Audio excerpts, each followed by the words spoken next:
Hello, and thank you for watching my video. Welcome to my June competition for Guild Wars 2, and today is the day when for the past couple of months, I've actually done a competition on the first day of the month, and this competition will be lasting for 1 week.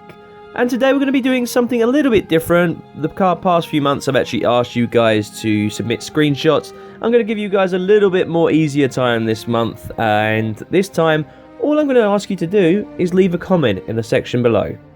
So what am I going to ask for you guys? Well, just to start off as well, I'm going to be giving away 10 gold for 3 people for the best comments or comments I feel worthy of being highlighted. And why am I asking for comments? Well, I've been asked a lot recently about the Heart of Thorns beta, and I want you to submit to me on my in the comment section below questions that ArenaNet can answer about Heart of Thorns. Questions that you want answered. Now, this isn't going to be questions like when is the Heart of Thorns expansion coming out? That they can't answer that, okay? For example, story questions. Will we kill Mordremoth in the final battle? They're not going to tell you that, okay? What we want to know is things that just that we're curious about before the release that they can answer. For example, the story. How long is it expected to be? Is it going to be similar in length to the Guild Wars 2's personal story? Will it be similar in length to the Living World Season 1 or Season 2? Or will it be compare it to Guild Wars 1? And will it be, if we look at Prophecies being the overall massive campaign that it was, and then we had either Factions, Nightfall, or Eye of the North, they had slightly less big and encompassing stories. That could we see Heart of Thorns being similar in length to that? So, what is Heart of Thorns going to be like? We know that they're going to be doing new legendaries. They're not going to tell you which ones they are. They want us to, sort of identify that on the through the Mystic Forge.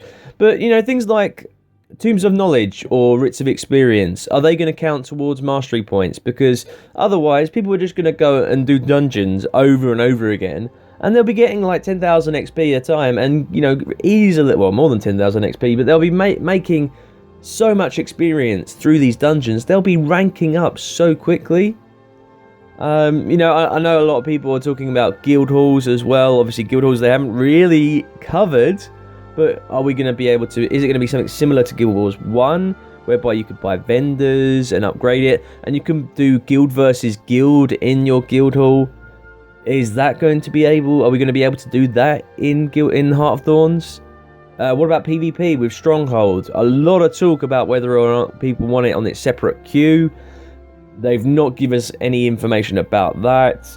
World versus World, they've talked a little bit about the new map mechanics in a recent point of interest. Are they going to continue to give us some more information? How often are they going to rotate it? Are they going to phase out the Borderlands and bring in the new World versus World map? We don't know a lot of this information yet, but they could give us these questions, the answers to our questions. And so that's what I want to know from you guys. What is it that you really want to know about Heart of Thorns that ArenaNet can answer? I want to put something out there though. Before I was tempted to finish this video pretty quickly and just get you guys answering this. But there is something that I was looking at regarding this competition, and I wanted to look at Heart of Thorns as an expansion. This is the first Guild Wars 2 expansion. It isn't the first expansion that ArenaNet have done before. Okay, they have done with Guild Wars 1, they came out with Factions, they came out with Nightfall, and they came out with Eye of the North. Now, Factions and Nightfall were its own standalone campaigns, which meant you could actually buy Factions on its own and play it on its own. You just wouldn't get access to Prophecies, the area in the map.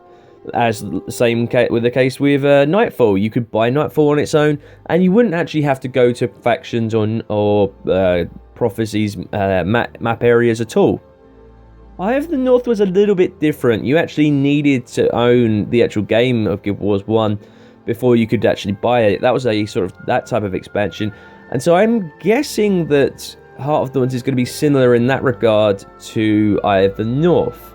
Now, Eye of the North was a smaller expansion compared to the previous two. And I want to explain why it was a bit smaller. What did factions as an expansion bring to Guild Wars? And that's what I want to show you guys and emphasize what each expansion brought to the game.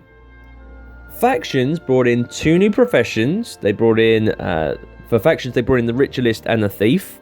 They brought in 4 new guild halls, 22 missions, that being challenge, elite, cooperative, or competitive missions, over 200 quests, 4 regions, bear in mind they're 4 distinct regions, 330 new skills. That's PvP and PvE combined, because they sometimes had different skills for each PvP and PvE.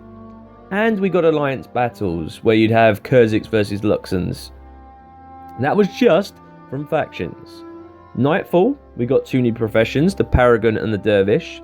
Again, we got 4 new guild halls. We got 20 missions, over 250 quests, 5 regions, and 460 new skills that were, specific for Nightfall. I mean, that is incredible. 460 skills.